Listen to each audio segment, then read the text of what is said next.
Hi, everyone. I hope you are all staying safe and practicing social distancing. I love the fact that we can stay in touch this way on the Stanford Symphony Channel. And today I was just thinking about Johann Sebastian Bach because today is, in fact, his birthday. At least we think it's his birthday. We don't really know. For a long time, that date was recorded as March 21st, 1685. But recent scholarship indicates that he might have been born today, on the 31st of March. It doesn't really matter. I'm happy to say happy birthday to him today, but actually, there is no bad day to celebrate Bach and his music. So here we are. I'm sitting in my kitchen. I'm thinking about Bach, and I wanted to share with you some of the performances and recordings that are my go-to recordings, some of the things which have given me uplift and comfort and inspiration for a long time. And certainly we can all use a little of that in these uncertain times. At the top of the list is this little recording, all of 5 minutes, of the piece which everyone knows as Sheep May Safely Graze. In this performance, it's a piano transcription, a transcription for modern piano by the great English pianist Dame Myra Hess. And it's played by my great friend and one of the greatest musicians of our time, Leon Fleischer.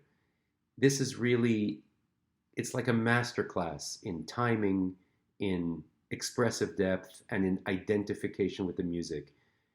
Leon manages in these 5 minutes to give us a moment of suspended beauty and suspended breath, which is really extraordinary. And I urge you all to take a listen to that.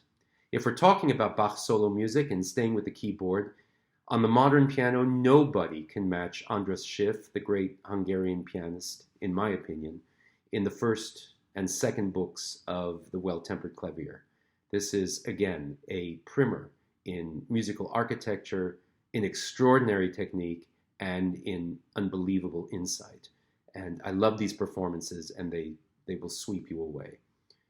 On the cello side, the 6 suites for solo cello are at the cornerstone of the repertoire. They are at the heart of the cellist's repertoire, of every cellist's repertoire, and every great cellist has recorded them. But the legacy that the great Pablo Casals left us in his landmark recording is and will remain, I think, one of the great achievements in music, and that today deserves a listen as much as anything else. On the violin side, the 6 sonatas and partitas, or rather the 3 sonatas and the 3 partitas, which make up the 6 works for solo violin by Bach, are also at the heart of any violinist's repertoire. I grew up listening to the set as recorded by the great Nathan Milstein, one of the extraordinary violinists of the 20th century.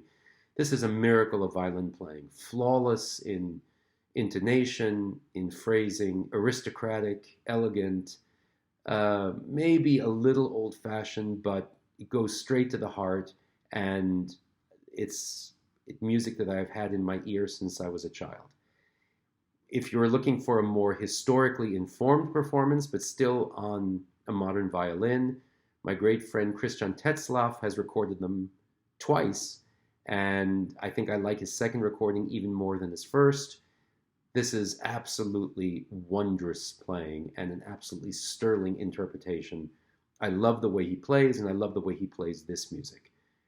And then, for good measure, since we are celebrating my father Isaac Stern's 100th year, his recording of the Bach Chaconne is also widely available. This is a robust performance, magisterial, not necessarily in the historically informed direction, but absolutely magical. And it's the sound that I have carried with me, really, since I can remember reading music or listening to music. And I just wanted to share that with you on this day. And if I were to choose one orchestral performance, since we are approaching Easter, the Easter Oratorio by Bach is one of the masterpieces of Western music. And John Elliott Gardner's performance live at the BBC Proms in 2013 was recorded, and that is absolutely stunning. And I think putting that on today and listening to it will readjust your perception of not only where we are right now together in this world, but how music can still play such an important part of every waking day. So that's it. A little word about Johann Sebastian Bach. My greetings to all of you, and we'll see you again right here on the Stanford Symphony channel. If you want links to any of the music that I referred to, they are all right here on our Facebook page and on our Stanford Symphony channel page, and I hope you give them a listen. See you again.